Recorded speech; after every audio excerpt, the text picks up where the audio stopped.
একদিন দুদিন নয়, গত 7 দিন ধরে আমি এই স্মার্টফোনটাকে প্রাইমারি ডিভাইস হিসেবে ইউজ করছি। এটা হচ্ছে Realme 12 Pro স্মার্টফোন।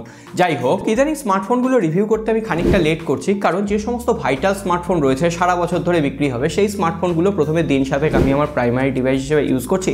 তারপরে ইউজার এক্সপিরিয়েন্সটাও যাতে আপনাদের সাথে শেয়ার করা যায় সেটা চেষ্টা করছি। যাই হোক, আজকের Realme 12 Pro ইউজার এক্সপিরিয়েন্স কেমন ছিল, আর আনবক্সিংয়ের দিন তো অনেক ভিডিও আসে, সেই একই ভিডিও দিয়ে তো আদপে কোনো লাভ নেই। আদপে যেটা লাভ হয় সেটা হচ্ছে একটা ফোন ইউজ করতে গিয়ে তার ইউজার এক্সপিরিয়েন্স কেমন, সমস্তটা শেয়ার করব। আর আপনি আপনার বন্ধুদের সাথে যারা ফোন কিনতে চাইছেন বা ফোন সম্পর্কে আগ্রহ রাখেন তাদের সাথে এই ভিডিওটা শেয়ার করে দিতে পারেন। আর হ্যাঁ, এই ধরনের ইউজার এক্সপিরিয়েন্স রিভিউ পেতে এখনো যদি সাবস্ক্রাইব না করা থাকে সাবস্ক্রাইব করে ঘন্টিটা বাজিয়ে রাখবেন। যাই হোক, প্রথমেই যদি আমরা ডিজাইন নিয়ে কথা বলি, রিয়েলমির একদম টিপিক্যাল ডিজাইন। পেছনের দিকে লেদার ব্যাক প্যানেল ফিনিশ রয়েছে, 2-3টে কালার ভ্যারিয়েন্টে ফোনটা অ্যাভেলেবেল। বিশেষ করে ব্লু কালার ভ্যারিয়েন্টটা আমার দেখতে সুন্দরই লাগছে। পেছনের দিকে একটা বড় ক্যামেরা হাউজিং, এবং ক্যামেরা হাউজিং এর পাশে একটা হালকা প্যাটার্ন দেওয়া হয়েছে, যেটাই আঙুল ঘষতে বেশ ভালোই লাগছে। যাই হোক, ওভারঅল ফোনটা কিন্তু দেখতে বেশ ভালোই লাগছে, পাতলা, লাইট ওয়েট, এছাড়াও প্রিমিয়াম হ্যান্ড ফিলিং প্রোভাইড করছে। আমি এতদিন কভার ছাড়াই ফোনটা ইউজ করছিলাম, কোনো স্ক্র্যাচ আসেনি যেহেতু লেদার ব্যাক প্যানেল ফিনিশ। তবে হ্যাঁ, লেদার ব্যাক প্যানেল ফিনিশ অনেকেই বলেন যে লং টাইমে ইউজ করলে নাকি লেদারগুলো উঠে যায়, কিন্তু এখানে সেই ধরনের সমস্যা আমি পাইনি। তবুও বলবো পেছনে ব্যাক কভার ইউজ করুন, কারণ লেদার ব্যাক প্যানেল ফিনিশ হলে মোবাইলটা ময়লা হয়ে যাওয়ার সম্ভাবনা সব থেকে বেশি থাকে। আর পেছনে ব্যাক প্যানেলে মিডল দিয়ে একটা সোনালী রঙের স্ট্র্যাপ দেওয়া হয়েছে। ওভারঅল সত্যিই ফোনটাকে কুল দেখতে লাগছে। তার থেকেও বড় কথা, এখানে কার্ভ ডিসপ্লে দেওয়া হয়েছে, ফলে ফোনটা একটু কার্ভ ডিজাইন, তাই জন্য হ্যান্ড ফিলিংও যথেষ্ট ভালো ছিল। যাই হোক, ফোনটায় প্রয়োজনীয় সমস্ত বাটন দিয়ে দেওয়া হয়েছে, তবে 3.5mm হেডফোন জ্যাক নেই। আর এখানে ডুয়েল সিম কার্ড স্লট রয়েছে, অর্থাৎ আপনি কোনোভাবেই মাইক্রো এসডি কার্ড স্লট পাবেন না। যাই হোক, এরপর সোজাসুজি আমরা যদি ডিসপ্লে সেকশন নিয়ে কথা বলি, এখানে রয়েছে 6.7 ইঞ্চির একটা full HD plus AMOLED display, 120 হার্টজের রিফ্রেশ রেট রয়েছে। এখানে যে 120 হার্টজের রিফ্রেশ রেটটা, সেটা বেশিরভাগ অ্যাপ্লিকেশনই সাপোর্ট করছে। ডিসপ্লেটা যথেষ্ট স্মুথ ছিল, কালার যথেষ্ট ভাইব্রেন্ট দিচ্ছিল। এমনকি আমি ইউটিউবে ভিডিও দেখলাম, HDR এর সাপোর্ট রয়েছে। 4K যখন আমি HDR চালাচ্ছি কোনো রকম ল্যাগ বা ফ্রেম ড্রপ করে না, এমনকি ভিইং অ্যাঙ্গেলও যথেষ্ট ভালো ছিল।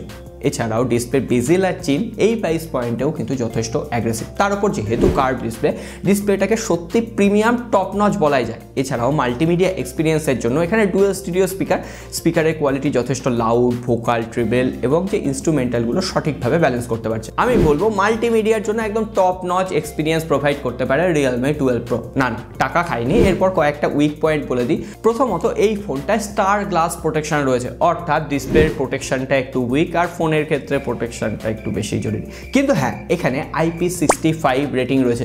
ওই IP67 এর মতো আপনি ফোনটা জলে চুবিয়ে ভিডিও করতে পারবেন না ঠিকই, তবে IP65 এ নর্মাল জলের যে ফোর্সটা সেটা একটু বেশি প্রোটেক্ট করতে পারবে। যাই হোক, ওভারঅল 10 বিট ডিসপ্লেটা কিন্তু এই প্রাইস পয়েন্টে অন্যতম সেরা ডিসপ্লে, এ ব্যাপারে কোনো রকম সন্দেহ প্রকাশ করার জায়গা নেই। এছাড়াও ডিসপ্লেতে ইন ডিসপ্লে ফিঙ্গারপ্রিন্ট স্ক্যানার, যেটা যথেষ্ট ফাস্ট এবং অ্যাকুরেট কাজ করছে। ডাইরেক্ট সানলাইটে আমি ফোনটা ইউজ করে দেখলাম, সেখানেও ডিসপ্লেটা যথেষ্ট ভাইব্রেন্ট ছিল। সো ডিসপ্লে নিয়ে আর কথা বাড়িয়ে লাভ নেই। সোজাসুজি পারফরমেন্স সেক্টরে যদি আমি চলে আসি, তাহলে এখানে Qualcomm Snapdragon 6 Generation 1 চিপসেট দেওয়া হয়েছে। আমরা AnTuTu চেক করলাম, প্রায় 5,99,000 বা 6 লাখ ধরে নিতে পারেন। এছাড়াও UFS 3.1 storage type, DDR4X RAM রয়েছে। এই প্রাইস পয়েন্টে সব থেকে সেরা পারফরমেন্স প্রোভাইড না করতে পারলেও ফোনটায় কিন্তু পারফরমেন্স সেক্টরও বেশ ভালো পারফর্ম করছে। এখানে আমি যখন ডেইলি লাইফের অ্যাপ্লিকেশনগুলো ইউজ করলাম, সোশ্যাল মিডিয়া হ্যান্ডেলিং করলাম, তখন বেশ স্মুথ পারফরমেন্স দিচ্ছে, কোথাও কোনো ফ্রেম ড্রপ নেই, ল্যাগ নেই। অ্যাপ্লিকেশন ওপেনিং স্পিড যথেষ্ট ভালো ছিল, যেহেতু এখানে কোনো রকম থার্মালও হচ্ছে না, তো ওভারঅল ফোনের পারফরমেন্স স্টেবল ছিল। আর আমি BGMI এক্সট্রিম স্মুথ গ্রাফিক্স সেটিংসে খেলা যাচ্ছে, ওভারঅল বেশ স্টেবল পারফরমেন্স প্রোভাইড করছে। প্রথম দিকে তো একদম ফ্রেম ড্রপ হচ্ছেই না, একদম স্মুথলি খেলা যাচ্ছে। তবে ধরুন 1 ঘন্টা গেমিং করলেন, তারপরে হালকা ফোনটায় কিন্তু ফ্রেম ড্রপ আসছে গেমিংয়ের ক্ষেত্রে, ওই অ্যাটাকিং মুহূর্তে। তার মানে এই নয় যে গেমিং পারফরমেন্স একদম খারাপ। ব্যালেন্স ফোনে গেমিং পারফরমেন্স যতটা ভালো দেওয়া যায়, Realme 12 Pro সেটা কিন্তু প্রোভাইড করতে পারছে। তবে এরপরে ইউজার এক্সপিরিয়েন্সের কথা চলে আসে, কারণ সফটওয়্যার নিয়ে কথা বলতে হবে। এখানে out of the box Android 14 দেওয়া হয়েছে, 13 নেই। এই ব্যাপারে রিয়েলমিকে ধন্যবাদ জানাতে হয়। তবে রিয়েলমি বলেছে 2 বছরের অপারেটিং সিস্টেম আপডেট এবং 3 বছর সিকিউরিটি প্যাচ লেভেল আপডেট দেবে। তবে আমার মনে হয়েছে 3 বছরের অপারেটিং সিস্টেম লেভেল আপডেট পাওয়াটা হয়তো উচিত ছিল। এর সঙ্গে সঙ্গে রিয়েলমি UI দেওয়া হয়েছে। তো এইখানেই এক্সপিরিয়েন্সের কথাটা চলে আসে, কারণ রিয়েলমি UI যখন আমি ইউজ করতে গেলাম, প্রথমে আমি One UI ইউজ করছিলাম, S24 Ultra। এক্সপিরিয়েন্স শেষ, রিভিউ আসবে। তো যখন আমি এই ফোনটায় সুইচ করলাম, ভোরে ভোরে আনওয়ান্টেড নোটিফিকেশান রয়েছে, আনওয়ান্টেড ব্লোটওয়্যার রয়েছে, হট গেমস, হট অ্যাপ্লিকেশন এগুলো নিয়ে কথা বলার দরকার নেই, এগুলো রিয়েলমি ওপোর মতো স্মার্টফোন ফ্রিতে দিয়ে দেয়। তো এক্ষেত্রে হ্যাঁ, অ্যাডাল্ট অ্যাপ্লিকেশনের নোটিফিকেশান আমি এখনও পাইনি, তবে সেই নোটিফিকেশানও যে আমি পাবো না এটার গ্যারেন্টি আমি দিতে পারছি না, হয়তো সেটাও পেয়ে যেতে পারি। এছাড়াও এখানে যে গেট অ্যাপ্লিকেশনটা রয়েছে সেখান থেকে ঘন্টায় অন্তত 10 থেকে 12টা নোটিফিকেশান আসছে, যেগুলো নোটিফিকেশান প্যানেলে জমা হচ্ছে। হয়তো প্রয়োজনীয় হোয়াটসঅ্যাপে কেউ মেসেজ করেছে, সেই মেসেজটাই আপনি দেখতে পাবেন না, ওই গেট অ্যাপ্লিকেশনের নোটিফিকেশানে ভরে থাকছে।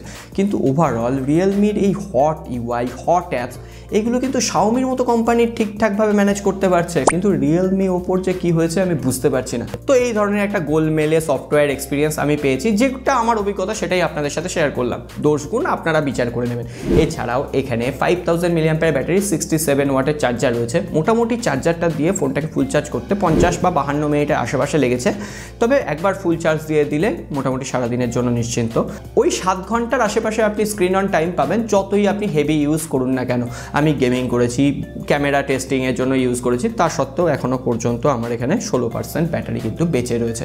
যাই হোক, এই ফোনটার সব থেকে আলোচনার বিষয় হচ্ছে এই ফোনটা সব থেকে কম দামে টেলিফটো সেন্সার ব্যবহার করা হয়েছে, তাও সেটা 3 মেগাপিক্সেল 5 মেগাপিক্সেল নয়, একেবারে 32 মেগাপিক্সেলের টেলিফটো সেন্সার। আর মেন ক্যামেরা রয়েছে 50 মেগাপিক্সেলের, সেখানে সনি IMX882 সেন্সার ব্যবহার করা হয়েছে, 8 মেগাপিক্সেলের আলট্রা ওয়াইড অ্যাঙ্গেল লেন্স দেওয়া হয়েছে। এই হচ্ছে 3টে ক্যামেরা সেটআপ। যাই হোক, প্রথমেই যদি নর্মাল ক্যামেরার কথা বলি, সেটা ডে লাইটে বেশ ভালোই ছবি তুলতে পারছে, ছবির কালার বেশ ভাইব্রেন্ট ছিল। তবে হ্যাঁ, ছবির কালার কিছুটা বুস্ট করে, ডাইনামিক রেঞ্জ, পোর্ট্রেট এফেক্ট এগুলো সঠিকভাবে ব্যালেন্স করতে পারছে। এছাড়াও এক্সপোজার কন্ট্রোলও যথেষ্ট ভালোভাবে করতে পারছে। তবে একটু লাইট কমে গেলেই না ছবিতে নয়েজ চলে আসছে, তখন পোর্ট্রেট এফেক্টে মনে হচ্ছে যে আর্টিফিশিয়াল একটু এফেক্ট রয়েছে। যাই হোক, আমি যত ছবি তুলেছি সেই ছবিগুলো আপনাদের সামনে অ্যাড করে দিলাম, আপনারা ছবিগুলো ভালো করে লক্ষ্য করলেই বুঝতে পারবেন ছবির কোয়ালিটি কেমন দিচ্ছে। বললাম না, সব থেকে ইম্পর্টেন্ট হচ্ছে 32 মেগাপিক্সেলের টেলিফটো সেন্সার। প্রথমে লো লাইটে টেলিফটো সেন্সারের কথা যদি বলি, তাহলে হ্যাঁ, পেছনে ব্লার এফেক্ট দারুণভাবে ম্যানেজ করতে পারছে, তবে কোথাও গিয়ে একটু হলেও শার্পনেস কম রয়েছে। এমন নয় যে এটা স্যামসাংয়ের একদম আলট্রা লেভেলের একটা টেলিফটো সেন্সার এবং সেটা দিয়ে একদম শার্প ইমেজ ক্লিক করবে। তবে হ্যাঁ, লো লাইটে ওভারঅল ব্লার এফেক্টে ভালোভাবেই ছবি তুলতে পারছে। তবে এটা নয় যে লো লাইটে সব থেকে সেরা ক্যামেরা রিয়েলমি 12 প্রো। এর থেকে যদি আপনি 3000 বা 4000 রুপি এক্সট্রা বাড়িয়ে দেন, তাহলে S21 ফ্যান অ্যাভেলেবেল, অনেক বেটার ক্যামেরা সেখানে কিন্তু রয়েছে। কিন্তু তার থেকেও বড় কথা, আমি যখন ডাইরেক্ট সানলাইটে বা বিকেলের দিকে টেলিফটো সেন্সার দিয়ে ছবি তুলেছি, তখন কিন্তু আবার ছবির শার্পনেস আমি ভালো পেয়েছি। সেই শার্পনেসটা আবার কিন্তু ওই স্যামসাংয়ের টেলিফটো সেন্সারের সঙ্গে তুলনা করা যাবে না। শার্পনেস স্যামসাংয়ের থেকে একটু কমই লেগেছে, কিন্তু ওভারঅল ডেপথ মোড বা টেলিফটো সেন্সারে 2x জুম করে যে ছবিটা তুলছে, আউটপুট কিন্তু বেটার লেগেছে। এছাড়াও 4x লসলেস জুম দেওয়া হয়েছে, সেই লসলেস জুমটা কতটা যে আপনার ডেলি লাইফে কাজে লাগবে এমন মানে নেই। আর এখানে 20x জুম রয়েছে, 20x জুম সেটা কিন্তু বাস্তব লাইফে অতটাও কাজে লাগে না। এখানে 25K-তে যদি টেলিফটো সেন্সার প্রায়োরিটি হয়, ঠিকঠাক ছবি তুলতে চান, তাহলে এই ফোনটাকে প্রায়োরিটি দিতে পারেন। কিন্তু আপনি যদি একটু বাজেট বাড়াতে পারেন, তাহলে এখনও টেলিফটো সেন্সারের থেকে দুনিয়ায় S21 ফ্যান এডিশন স্যামসাংয়ের আর উপরেরও 11 ফোনটাও কিন্তু এর থেকে বেটার পারফর্ম করছে। হ্যাঁ, মানছি সেটার দাম 3000 রুপি বেশি, ওই 28000 রুপিতে অফলাইনে পাওয়া যায়, তো সেটার কিন্তু পারফরমেন্স ক্যামেরার দিক থেকে বেটার দিচ্ছে। আর এখানে ওআইএস রয়েছে, এখানে ওআইএস যখন আপনি ভিডিও শ্যুট করতে যাবেন তখন কিন্তু 1080p 60 fps এর বেশি শ্যুট করতে পারবেন না, আর ওআইএস বন্ধ করে দিলে আপনি 4K ভিডিও শ্যুট করতে পারবেন। অন্যদিকে 16 মেগাপিক্সেলের সেলফি ক্যামেরা রয়েছে, সেলফি ক্যামেরাতে কিন্তু আবার কোনো রকম 4K আপনি ভিডিও শ্যুট করতে পারবেন না, up to 1080p video shoot করা যাচ্ছে।